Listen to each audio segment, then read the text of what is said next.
It's hard to forget the images of tanker cars carrying crude oil bursting into flames in Aliceville, Alabama 2 years ago. They had to let that burn out. It was in a rural area. Take that scenario and put it in the middle of Birmingham.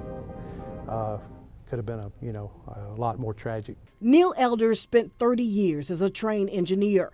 He says for the most part, rail crossings are safe, but there's always the possibility of danger on the tracks. We go through just about every major city in the state of Alabama and hundreds of small towns. And there are homes and businesses right next to these tracks anywhere you go.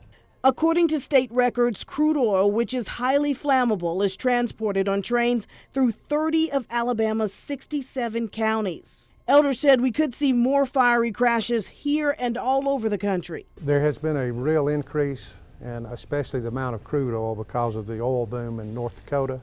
The shipments, the car hauls on crude oil have went up a substantial amount here in just the past year.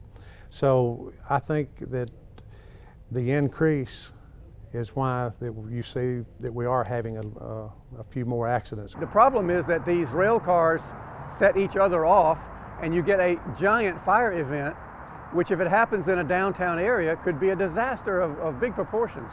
That's rail safety consultant Fred Myler near tracks that carry oil 4 blocks from the White House. We have a potential here for mass casualties with a giant fire event. Federal Railroad Administration numbers show a 400% increase in oil shipments.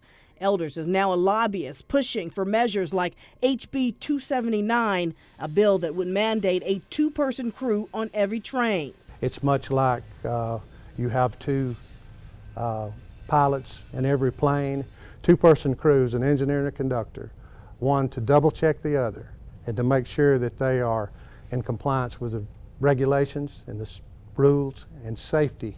Federal authorities tell me they are looking into a possible 2-person crew regulation.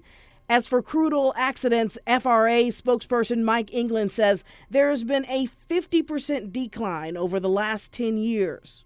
Authorities are taking action. On May 1st, new regulations were issued by the FRA and DOT.